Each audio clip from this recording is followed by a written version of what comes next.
Following is my first paragraph of the script. Act as an scriptwriter expert who have 20 years experience in script writing and rewrite this paragraph more humanized and engaging and well hooked. Also add call to action in the end of this paragraph. With these lines, which city of the United States you are watching from, drop a comment and share with us. If you have any confrontation with the HOA, we will narrate your story on our channel. Don't try to short the paragraph, just rewrite it in an engaging way with the same length. My grandfather's hand-carved garden gnome was inappropriate lawn ornamentation. The height of my grass was too in overregulation. The list went on and on.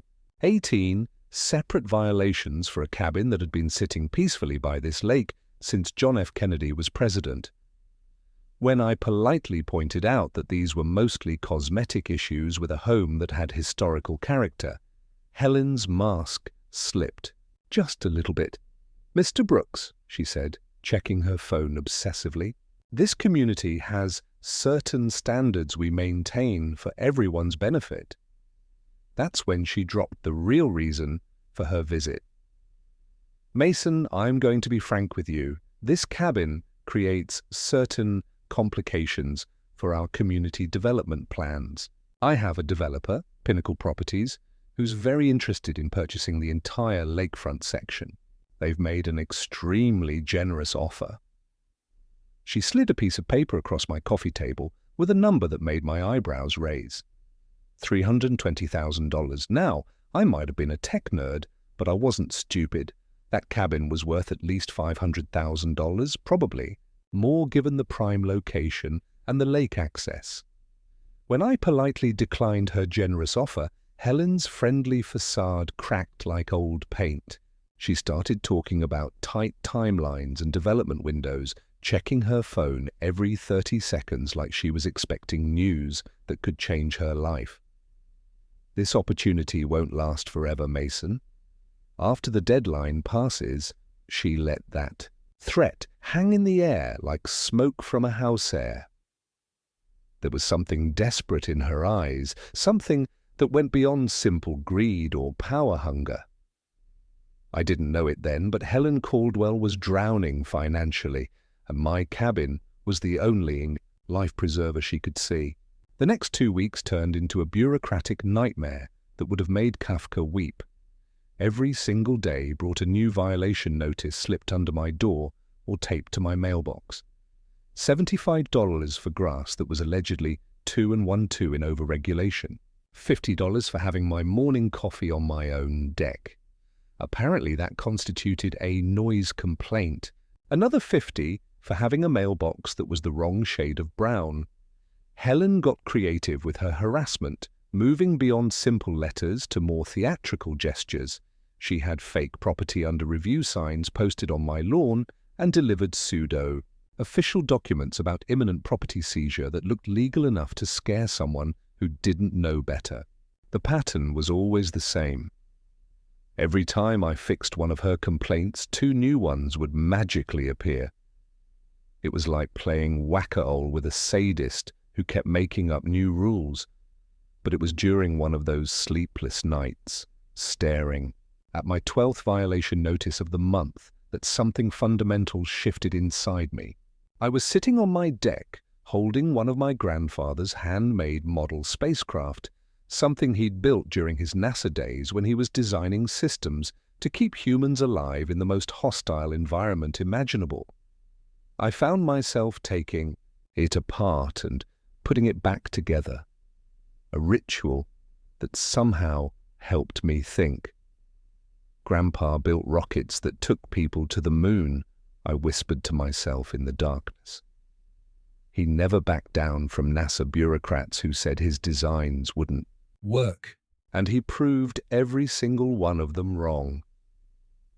I looked around at the cabin he'd built with his own hands, those rough, hewn beams, that stone fireplace, everything constructed to last for generations. You didn't build this place so your grandson could surrender to some power-hungry HOA president. You built it so we'd always have a place to make our stand. That night, I realized Helen Caldwell had made a critical, tactical error. She'd picked a fight with someone whose grandfather had taught him that every problem had an engineering solution. You just needed the right tools and the willingness to use them. I opened my laptop and started researching HOA laws, property rights, and something else that would soon become very important: advanced home security systems. Helen wanted to play games, fine. But she was about to discover that Mason Brooks wasn't just another scared homeowner she could bully into submission. It was time to show her what happened when you messed with a family that had NASA engineering in their blood. In the morning, my phone buzzed with a text from an unknown number. "Mr. Brooks, this is your final warning. Sell the cabin or face consequences no engineer can solve." Attached was a photo of me taken from outside my cabin, taken today. Helen had escalated from HOA president to full-blown stalker. Game on, Helen, game on. Ellen's mansion at 6 Hawk in the morning looked like a crime scene of financial desperation.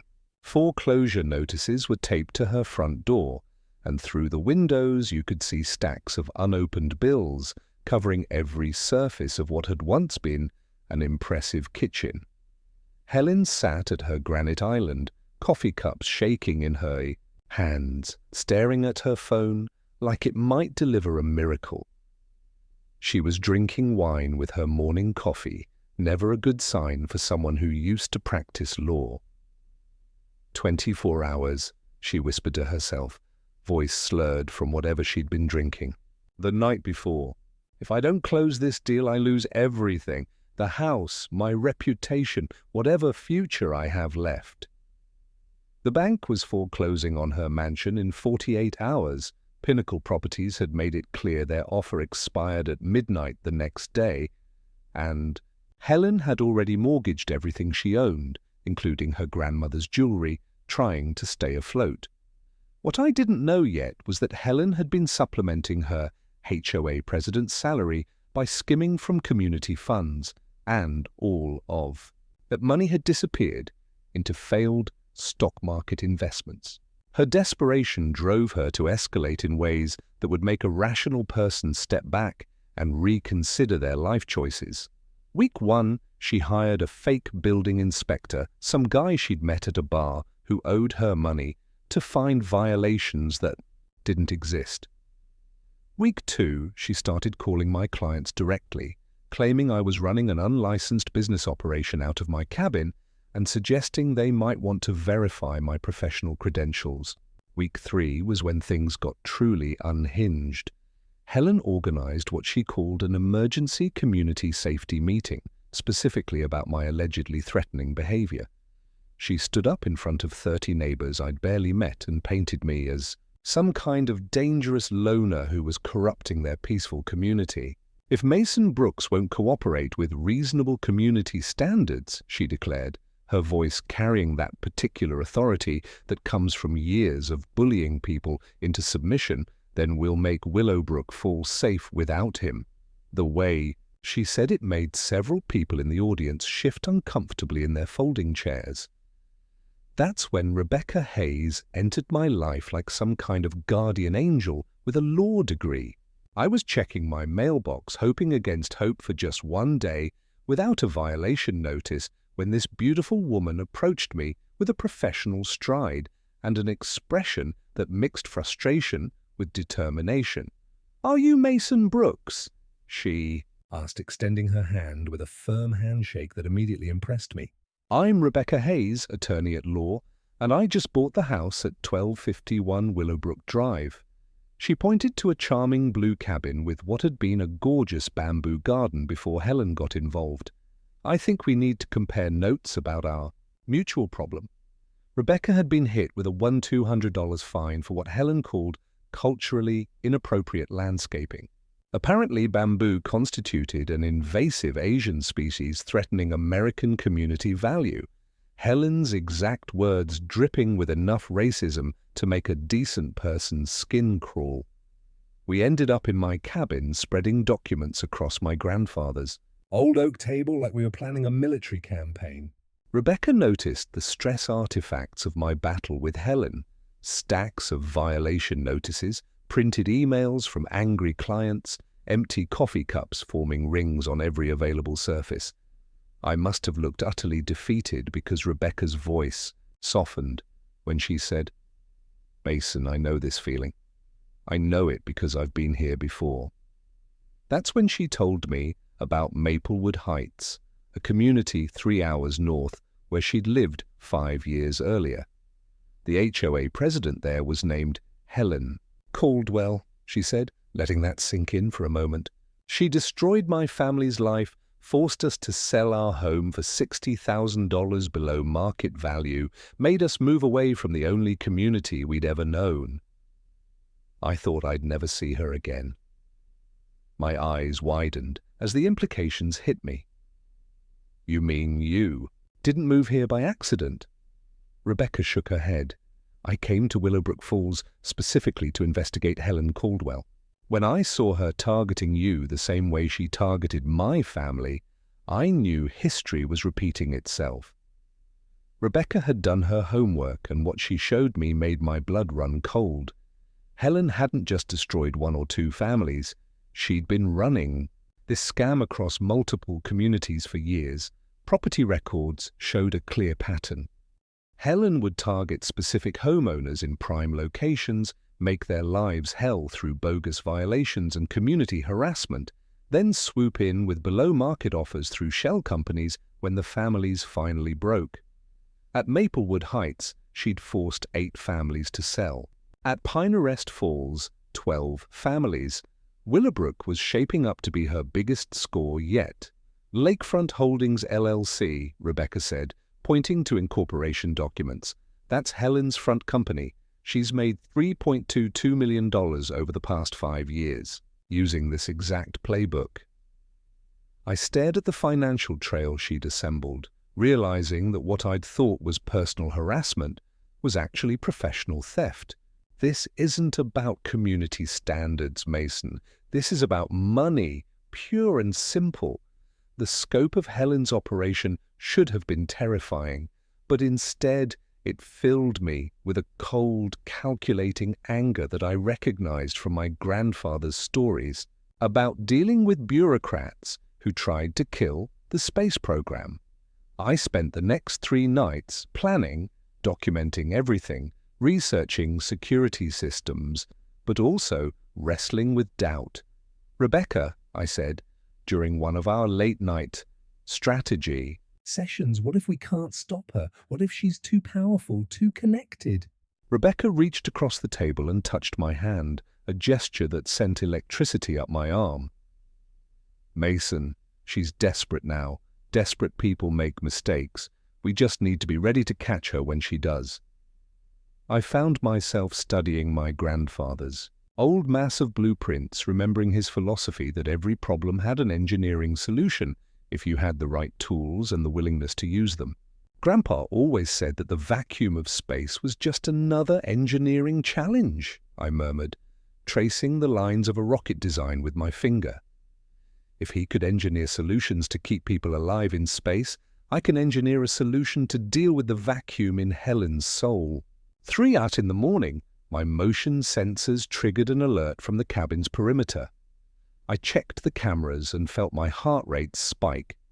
Helen and Derek Stone, her lapdog, vice president, were casing my property, measuring windows, testing door handles, clearly planning something for when they thought I'd be away. They had no idea I was watching every move from my laptop. Tomorrow night, they'd come back with whatever desperate plan they'd cooked up. Lucky for me, desperate people make sloppy mistakes. Time to give them a mistake they'd never forget. The Willowbrook Community Center at 8 p.m. looked like a war room when Rebecca and I spread our laptops, legal documents, and printed emails across the conference table. I'd been doing what I called digital reconnaissance, a fancy term for hacking into systems that were so poorly secured they practically begged to be breached. Helen's made several critical errors in her operational security, I explained to Rebecca, pulling up network analysis charts that would have made my old colleagues at the cybersecurity firm proud. Her home Wi-Fi network is called Caldwell Estate 5G, and the password is Lakefront 2019. Real creative stuff there. Derek's phone automatically connects to unsecured networks at every job site he visits. And the HOA email server is running software so old it probably has security holes you could drive a truck through. Rebecca watched me work with growing admiration, her eyes following my fingers as they flew across the keyboard, opening multiple windows and running programs that looked like something out of a spy movie. "You approach this like a NASA mission planning session," she said softly. "Systematic, thorough, absolutely methodical." Our eyes met across the laptop screen, and for a moment the investigation took a back seat to the electricity crackling between us. "Rebecca," I started to say, but she smiled and finished the thought. "I know, Mason. I feel it too, but we both knew we had work to do before we could explore whatever was building between us." She leaned back in her chair and gave me a look. That was part admiration, part challenge, to tell me, "Have you ever done this kind of thing for a girlfriend before?" I couldn't help but grin. Never had a girlfriend worth hacking an HOA system for. That earned me a laugh that made my chest feel warm in ways I hadn't experienced in years. We outlined our strategy. Comprehensive digital surveillance of Helen's, communications, legal documentation with Rebecca's expertise, technical security upgrades to my cabin, and what I was starting to think of as trap preparation. Basically, Home Alone meets NASA engineering. While we were building our case, Helen was spiraling into a dangerous combination of desperation and substance abuse that was making her increasingly reckless. I watched through my hacked access to her security cameras as she sat in her foreclosure, threatened mansion at 2 in the afternoon, bourbon in hand, staring at financial documents that painted a picture of complete ruin. Her phone calls to Derek were getting more frantic and less coherent. "We're out of time, Derek. Mason has to sign papers tonight or everything I've worked for disappears forever." Derek's responses were increasingly reluctant. "Helen, maybe we should consider that this isn't working. Maybe we should back off." That's when Helen played her trump card, the information she'd been holding over Derek's head for 3 years. "Derek, you know what I have on your tax situation. Don't make me use it." Derek had made an innocent mistake on his business tax returns 3 years earlier. Nothing malicious, but potentially expensive if the IRS decided to take a close look. Helen had discovered it during one of her fishing expeditions through community members' personal business and had been using it to control Derek ever since. The digital breakthrough came when I successfully accessed the HOA's email server, technically a grey area since I had requested access as a community member and been improperly denied, but legally defensible if it came to court. What I found was like striking oil. Email threads between Helen and Derek revealed the full scope of their desperation. Morrison still refusing all offers, Pinnacle threatening to withdraw at midnight tomorrow. Eric's responses showed a man being pushed beyond his moral boundaries. "I can't keep doing this, Helen. You're losing control." Helen's replies revealed the threats she was using to maintain Derek's cooperation. "You know what I have on your tax situation. Shut up and help me." The most damning evidence came in the form of Helen's financial records, which showed bank foreclosure notices, Pinnacle Properties' final deadline communications, and her personal account sitting at $47,000. But the smoking gun was Helen's criminal planning documentation, laid out in emails like a how-to guide for framing innocent people. "If Morrison won't sell voluntarily, we move to Phase 4 tomorrow." "Night," she'd written to Derek. When he asked what Phase 4 entailed, her response chilled my blood. Plant evidence during his absence, anonymous 911 call about suspicious activity, police find drugs, arrest Morrison, property gets seized at auction. Derrick's response showed he understood the line they were about to cross. Helen, that's felony territory. Her reply revealed just how far she'd fallen. Derrick, I've already lost everything. What's left to lose? I screenshot every piece of evidence, encrypted the files, and backed them up to multiple cloud services. This wasn't just harassment anymore. This was a criminal conspiracy that could destroy my life. Rebecca arrived at my cabin at 11:30 that night with a bottle of wine and an expression of urgent concern that made my stomach clench. Mason, I intercepted Helen's phone call with Derrick earlier today. They're planning something for tomorrow night when you're supposed to be in Denver. She set the wine down and took my hands and hers, her touch warm but trembling slightly. Breaking and entering. They want to plant evidence in your cabin, then call police for a wellness check. The implications hit me like a physical blow. Evidence. Of what? I asked, though part of me already knew the answer.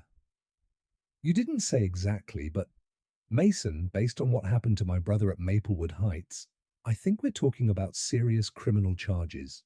Drug possession. Maybe worse. Rebecca's voice cracked slightly as she continued. Helen destroyed my brother's life this way. He's still fighting charges she planted 5 years ago. I squeezed her hands, feeling the weight of responsibility settle on my shoulders like a lead blanket. She won't get away with it this time, I promised. What do you have in mind? She asked. I looked up at the ceiling where I had already begun installing carefully concealed cameras, then back at Rebecca's trusting face. Something my grandfather would be proud of. An engineering solution to an engineering problem. Holding Rebecca's hand and staring at Helen's desperate emails on my laptop screen, I realized something profound about the nature of predators and prey. Helen Caldwell had spent years hunting homeowners, stalking families, destroying lives for profit. Tomorrow night, she'd discover what happens when the homeowner decides to hunt back. Time to show her why NASA engineers never lose sleep over earthbound problems. I spent Tuesday morning publicly announcing my business trip to Denver to anyone who would listen, making sure to mention it at the grocery store, the gas station, and across multiple posts on social media platforms. The performance had to be convincing because Helen was definitely watching my every move. I drove to the airport, posted photos of departure boards, and even checked in online for a flight I had no intention of taking. Instead of boarding, I drove to a motel 15 meters away where I could monitor my cabin remotely while maintaining the perfect alibi. Rebecca handled the legal preparation with the thoroughness of someone who learned not to leave anything to chance. We met at her law office where she'd prepared documentation that would make everything we were about to do completely above board.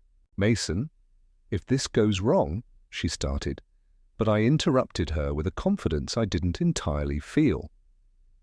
It won't go wrong, but I need everything documented properly so we can use whatever evidence we collect. Becca had drafted property protection, notices filed with the county, advanced security system registration with the police department, and written authorization for me to act as my own security monitor. Most importantly, she called Sergeant Martinez directly to file a preemptive complaint about potential criminal activity at my address. Martinez was a 20-year veteran who'd had his own run-ins with Helen's bureaucratic bullying over the years. So when Rebecca called, he was more than willing to prioritize any emergency calls from my address. That woman's been a thorn in the county's side for years. He told Rebecca during their phone conversation, "If she's planning something stupid, we'll be ready." The beauty of Rebecca's legal groundwork was that it established a clear timeline and intent that would protect us from any claims that we'd entrapped Helen or set up an illegal vigilante situation. Everything we were doing was defensive, reactive, and completely legal under Colorado's home protection statutes. I couldn't help but admire the way Rebecca's legal mind worked. She was thinking 3 moves ahead, anticipating every possible challenge to our evidence and building bulletproof defenses against them. Now let me explain the turquoise fortress system, and I'll try to make this sound less like a technical manual and more like the Home Alone meets NASA engineering project. It actually was. The basic concept was simple. Turn my grandfather's cabin into a place where intruders would get exactly what they deserved while providing ironclad evidence of their criminal intent. Layer 1 was legal deterrent signage, warning signs about advanced fire suppression systems, and automatic security measures, all photographed and filed with the county, as required safety equipment. Layer 2 consisted of motion sensors that could detect when someone moved, door and window breach detectors that triggered when opened, and heat sensors that served double duty for fire detection and intrusion detection. And yes, I even installed cameras in the tissue box holders. Paranoid maybe, but thorough definitely. Layer 3 was the heart of the system. 6 industrial fire suppressant cannons that had been developed for NASA fire safety testing and were completely legal to install as legitimate firefighting equipment. These weren't toy water guns, they were professional-grade suppressant systems that could fill a room with bright turquoise fire retardant in under 60 seconds. The turquoise dye helped firefighters identify treated areas, and the UV markers I had added would make the experience particularly memorable for anyone who got caught in the spray. The final layer was evidence collection, 4K cameras with night vision hidden throughout the cabin, professional audio recording equipment, automatic cloud backup, and real-time streaming to both my phone and Rebecca's laptop. Basically, anyone who broke into my cabin would be starring in their own high-definition criminal confession video while getting the turquoise makeover of a lifetime. The system even included an AI assistant I'd programmed to deliver pre-recorded messages that would sound like something from a science fiction movie. Welcome to your turquoise transformation experience. The beauty of the whole setup was that it was completely legal, thoroughly documented, and absolutely devastating to anyone stupid enough to trigger it. Thursday afternoon brought Helen's final 24-hour countdown to complete financial and personal destruction. I watched through my hacked access to her home security cameras as she received the call that would seal her fate. Pinnacle Properties delivered their ultimatum with corporate precision. Mrs. Caldwell, our patience is exhausted. Midnight tonight is the absolute deadline. No cabin equals no deal. Furthermore, you'll owe us $500,000 in penalties for breach of contract. Helen's reaction was like watching someone's soul leave their body in real time. She smashed a wine glass against her kitchen wall, then sat on the floor crying like a child who'd lost everything that mattered. By 3:00 p.m., she was opening her second bottle of wine, her hands shaking so badly she could barely pour. Her desperate phone call to Derek revealed the full extent of her psychological breakdown. Derek, it's tonight or I lose my house tomorrow. Morning. Everything I've worked for, everything I am, it all disappears at midnight.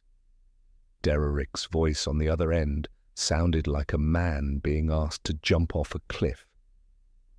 Helen, you're slurring your words? Maybe we should reconsider this whole thing. That's when Helen played her final card. Derek, you help me tonight, or Monday morning you explain to the IRS why your tax returns have irregularities. Derek's moral struggle was audible even through the phone. Helen, this is felony territory. I can't plant drugs in someone's home. Helen's response revealed how completely she'd abandoned any pretense of decency. "Then just help me get inside. I'll handle the rest." At the motel, I sat, staring at multiple screens, showing my cabin from every angle, holding my grandfather's old NASA badge like a talisman. "Grandpa, you stood up to government bureaucrats who said the moon landing was impossible. Tonight, your grandson stands up to an HOA bureaucrat who thinks property theft is inevitable." My phone buzzed with a text from Rebecca. "Motion sensors activated. 2 vehicles approaching cabin. Helen and Derek are here." I keyed the microphone I'd connected to the cabin speaker system and whispered, "Welcome to your turquoise transformation, Helen. Time to show you what happens when you messy with a NASA family."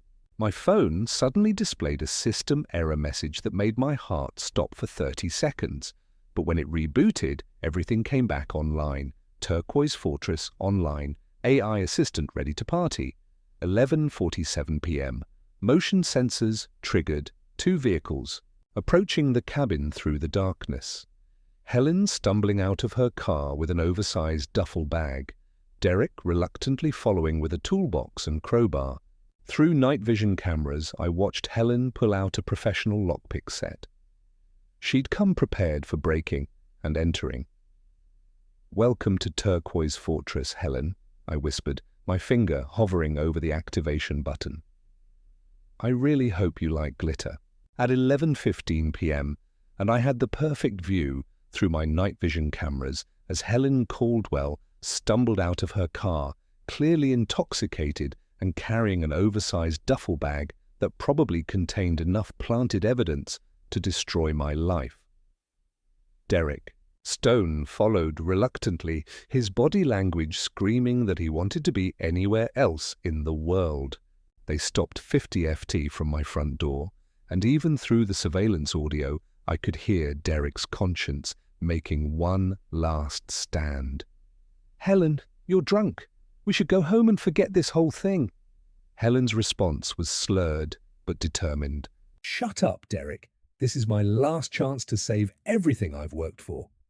Derek tried again, his voice shaking with either fear or moral conviction. "This is insane. We're talking about planting drugs in an innocent man's home." Helen's laugh was bitter and desperate. "Innocent? That programmer destroyed my life the moment he refused to sell. Tonight, I'm taking it back."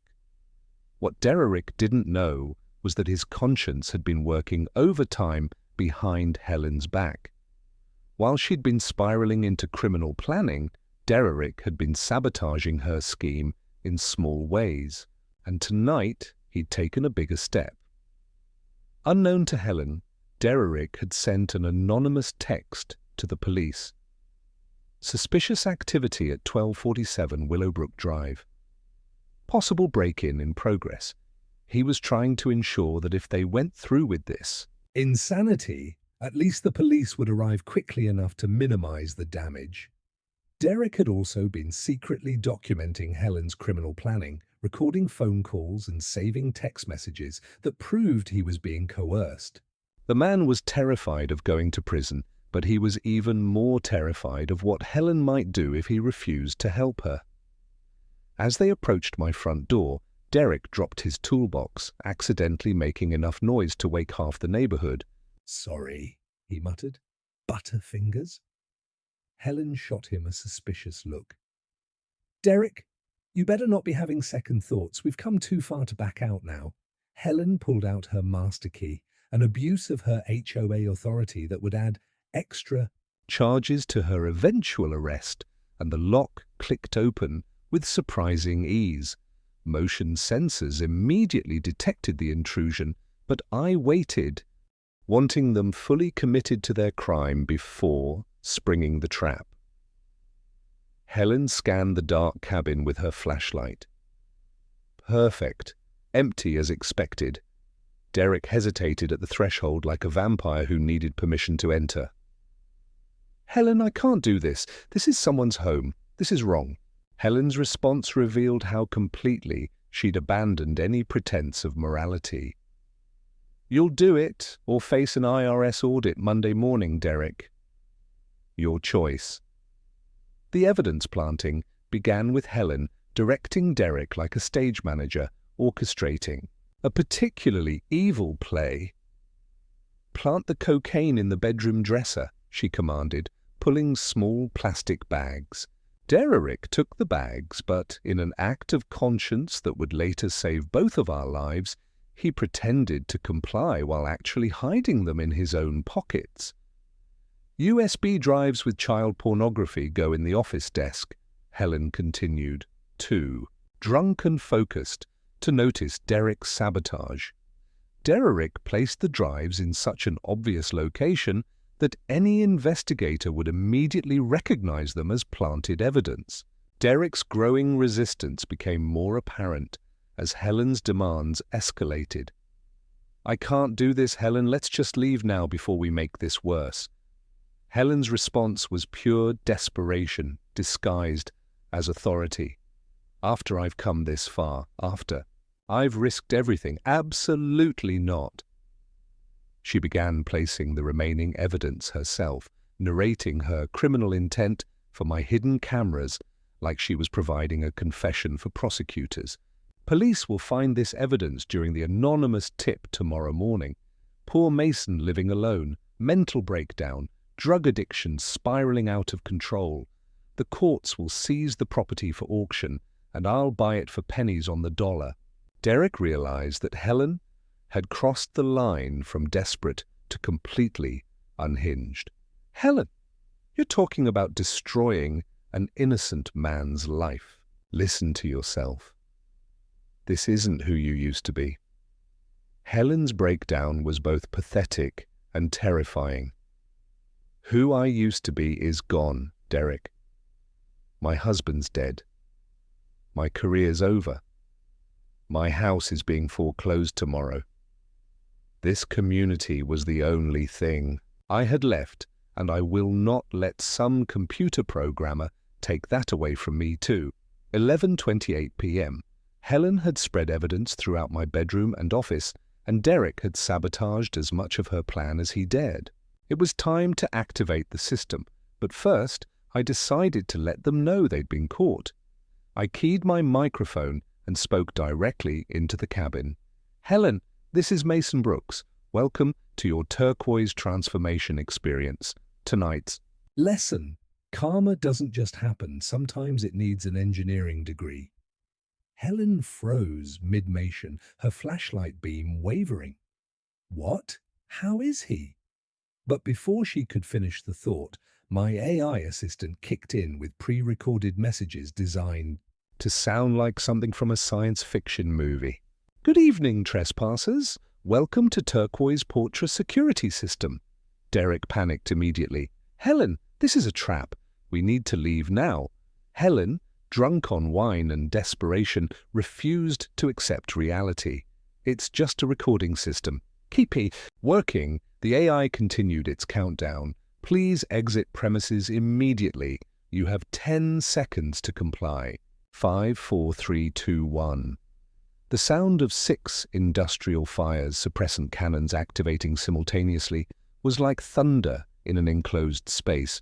Womb, PSS, bright turquoise fire retardant shot from ceiling mount dispensers, like colorful waterfalls filling the cabin with thick, sticky suppressant that was much denser than I'd expected from my tests. Within 10 seconds, the floor was covered 3F deep in vibrant blue-green chemical foam. Within 30 seconds, the suppressant reached their chests, and both Helen and Derek were flailing like they'd fallen into a swimming pool filled with liquid glitter. Helen's designer clothes were instantly ruined, her carefully styled hair becoming a turquoise mohawk that would have been hilarious if the situation weren't so serious. "Get it off! Get it off!" she screamed, trying to wipe the sticky substance from her face and only spreading it further. Derek was having his own crisis. "I'm sorry, Mason. I tried to stop her. Check my pockets. I didn't plant the drugs." Helen's attempt at electrical sabotage provided the perfect opportunity for my system's hidden surprise feature. She stumbled toward the electrical panel, trying to shut off power to the suppressant system, but cutting electricity only triggered the backup protocol I'd programmed for exactly this scenario.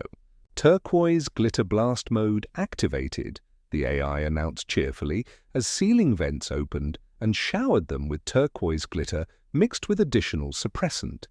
The visual effect was spectacular. They looked like they'd been attacked by a disco ball that had exploded in a paint factory. The AI's trolling escalated to maximum entertainment value. Congratulations, you've unlocked the premium turquoise experience. Please enjoy our complimentary glitter enhancement while law enforcement personnel are en route. Derek completely broke down at this point, his guilt overwhelming his fear. I'm sorry I tried to sabotage her plan.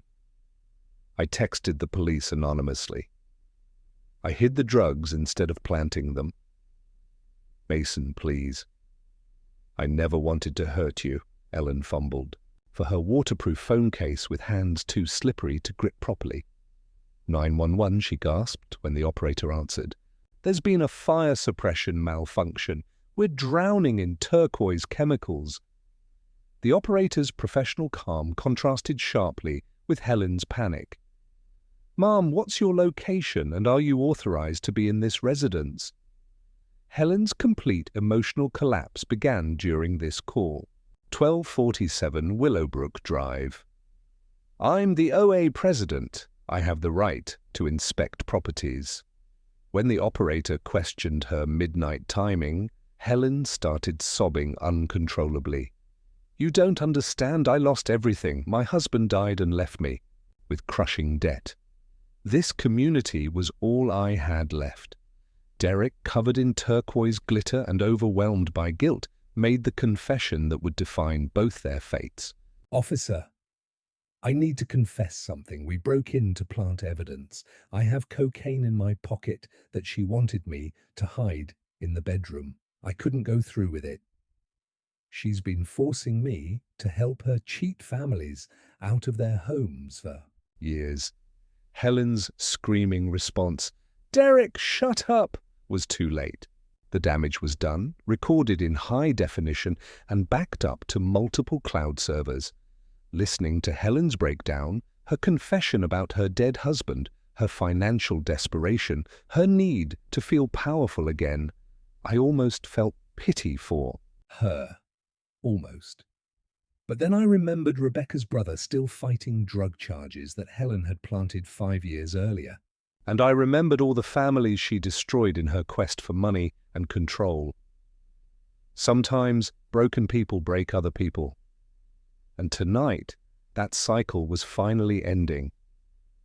12:02 a.m. brought the sweet sound of multiple sirens converging on my cabin like musical justice. 2 police cars, a fire truck, and an ambulance created a light show that probably woke up half of Willowbrook Falls, which was exactly what Helen and Derek deserved after years of making other people's lives miserable. Sergeant Martinez led the response team, and when he saw my cabin covered in bright turquoise suppressant oozing from every window and door, his first reaction was exactly what I'd hoped for. What in the holy hell happened here? He asked, staring at what looked like a Smurf village that had exploded. I arrived right on cue, playing the role of concerned homeowner rushing back from the airport after receiving security alerts. Sergeant Martinez, thank God Rebecca called you earlier about potential criminal activity at my address. Martinez nodded grimly. Rebecca's earlier call had established the perfect foundation for everything that followed. Yeah. Hayes warned us that Caldwell woman might try something stupid. That woman's been harassing half the county for years. What's with all the blue stuff? I gestured toward my cabin like a proud inventor, showing off his latest creation. Advanced fire suppression system, Sergeant. Completely legal, registered with the county, all permits properly filed. It's designed to activate automatically when it detects unauthorized entry. Martinez's existing bias against Helen worked in our favor because he dealt with her bureaucratic harassment for years and had zero sympathy for whatever predicament she'd gotten herself into. Caldwell's involved in this mess. That explains everything. Woman's been a thorn in everyone's side since she got elected to that HOA position. From inside the cabin came muffled voices that sounded like they were calling for help from inside a washing machine. "Help us. We're blue. We can't get out." Derek's voice was clearer. "I have a confession. I didn't plant the drugs. They're still in my pocket." Martinez raised an eyebrow at that particular detail. "Plant drugs? What kind of situation are we dealing with here?" The firefighters had to use industrial foam vacuum equipment to extract Helen and Derek, a process that took 25 minutes and provided entertainment that money couldn't buy. When they finally emerged from the cabin, they looked like abstract art pieces that had escaped from a modern museum. Helen was completely covered in turquoise suppressant mixed with glitter. Her hair standing up like she'd been electrocuted, her designer clothes destroyed beyond recognition. Without her carefully applied makeup, she looked every bit of her 58 years, and the glitter made her sparkle like a defeated disco ball. Derek was equally covered in the sticky blue-green substance, crying like a child and trying to confess to everyone with an earshot. The physical comedy reached its peak when Helen tried to walk, but kept slipping on the suppressant residue, falling twice and leaving turquoise glitter handprints on everything she touched. Derek couldn't grip anything because his hands were too slippery, and he kept trying to show people the cocaine in his pocket. "I didn't plant it. It's still here. I sabotaged her plan." The EMT who examined them deserved an award for maintaining professional composure while asking, "Ma'am, any injuries besides looking like a Smurf's divorced aunt?" Helen's response was pure defeated vanity. "I'm sparkling. The glitter won't come off. How am I supposed to face people looking like this?" The evidence discovery phase was when Derek's sabotage and conscience truly shined. Martinez examined the drugs Derek had kept in his pocket instead of planting them as instructed. "Son, you're telling me you were supposed to plant these substances throughout the residence?" Derek's confession was thorough and damning. "She's been blackmailing me for 3 years over an innocent tax mistake I made. I couldn't destroy an innocent man's life, so I sabotaged her plan. Check the bedroom. No drugs planted there. Check the office. The USB drives are placed so obviously that anyone can see their planted evidence." Helen's final breakdown was both pathetic and revealing as she collapsed against the patrol car, leaving turquoise glitter prints on the white paint. "You don't understand what I've lost," she sobbed, tears washing trails of glitter down her cheeks. "My husband died and left me with crushing debt. A house is being foreclosed tomorrow morning. This community was the only thing I had left that made me feel important, that gave me control over something in my life." Even Martinez softened slightly at this human moment, though not enough to forget the serious crimes she'd committed. "Ma'am, lots of people lose spouses without becoming criminals. Grief doesn't justify what you've done here." That's when Rebecca made her dramatic entrance, arriving with a briefcase full of legal documents and a revelation that changed everything. "I thought I knew about our relationship. Officers, I've been working with the FBI regarding Mrs. Caldwell's criminal activities across multiple states. She was wearing a wire, I realized, and had been recording everything for federal investigators." "I'm not just Mason's neighbor," Rebecca continued, her voice taking on a professional authority I'd never heard before. "I'm an undercover investigator, representing 47 families who've been victimized by Helen Caldwell over the past 8 years. I stared at Rebecca, my mind racing to process this information. "Rebecca," I managed to ask, "I'm sorry, Mason. I came to Willowbrook Falls specifically to investigate Helen Caldwell. Meeting you, falling for you. That was real and unexpected, but my mission was always about bringing her to justice. Federal agents were already en route, she explained, and Helen would be facing charges that went far beyond simple breaking and entering. Helen's response to this news was a mixture of defeated rage and glittering despair. This isn't over, Brooks. I know people. I have connections. Derrick, meanwhile, had found his moral backbone. Yes, it is, Helen. I'm testifying against you about everything. The blackmail, the forced sales, all of it. As Helen was loaded into the patrol car, still sparkling like some twisted fairy tale character, she managed one final threat. You think this is over, Brooks? I have friends, people who owe me favors. Turquoise washes off eventually, but revenge. Watching those tail lights disappear down the dark road. Rebecca squeezed my hand and dropped another bombshell. Mason, there's something about my investigation you need to know. Helen wasn't working alone in all of this. There's someone bigger behind her operation, someone with connections to multiple HOA fraud schemes across the state. Great. Just when I thought we'd won the war, it turned out we'd only won the first battle. The game was apparently much bigger than I'd realized. 48 hours after Helen's arrest, my security footage exploded across the internet like a digital wildfire that restored people's faith in justice. The Turquoise Transformation Challenge became a viral phenomenon with over 3 million videos of people recreating Helen's glittery downfall using safe, washable materials. Helen's desperate cry of "I'm sparkling, the glitter won't come off" became the year's most used audio clip, spawning everything from dance remixes to comedy sketches. The hashtag #TurquoiseJustice trended worldwide for 6 days straight, inspiring memes that ranged from when you try to frame someone but get glittered instead to HOA Karen discovers the power of sparkle karma. Professional artists began creating installation pieces inspired by what they called the turquoise trap incident, and Helen's shot, still faintly tinted with blue-green glitter residue, became an iconic image representing the defeat of petty tyranny.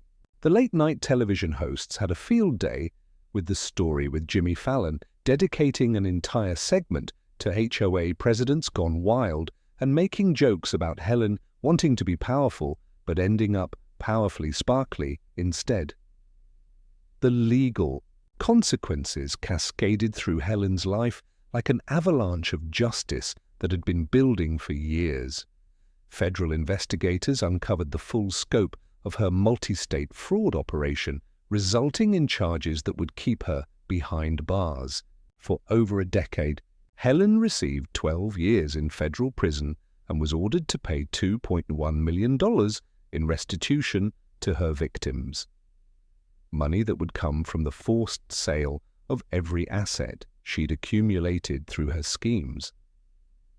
Derrick's cooperation with authorities earned him a relatively light sentence of 6 months community service, during which he became an advocate for Helen's fraud and helped other victims of Helen's fraud recover their losses. The ripple effects extended far beyond Helen's personal downfall. Federal investigations were launched into 23 other communities where similar fraud patterns had been identified, leading to additional arrests and the dissolution of corrupt HOA boards across 3 states. Willowbrook Falls became a model for HOA reform with new democratic oversight processes and transparency requirements that other communities began adopting. The personal resolution of my relationship with Rebecca required us to have some difficult but necessary conversations about trust, deception, and the difference between professional duty and personal connection. So, how much of us was real? I asked her during a long walk around the lake 3 days after Helen's arrest. The attraction, the partnership, the way you looked at me when I was explaining the technical systems. Was any of that genuine? Rebecca stopped, walking, and took my hands in hers, her eyes reflecting the late afternoon sunlight off the water. Everything after I met you was completely real, Mason. Yes, I came here with a specific mission to investigate Helen Caldwell. But falling for you, caring about you the way I do, wanting to protect you, that changed everything about why I was fighting. She explained that her original plan had been to gather evidence and turn it over to federal authorities, but meeting me had made the case personal in ways she'd never expected. I needed to take Helen down for my brother, for all her victims over the years, but I also needed to protect you specifically, because somewhere along the way, you became the most important person in my world. 6 months later, as autumn painted the lake with colors that rivaled my turquoise security system, I found myself planning a proposal that would incorporate both our shared love of justice and our individual quirks. Rebecca was on the cabin deck, wearing one of my old NASA sweatshirts and reading case files for her latest HOA abuse investigation when I decided the moment was perfect. "Rebecca, I have something important to ask you," I said, walking over with a small velvet box hidden behind my back. She looked up with that smile that still made my heart skip beats.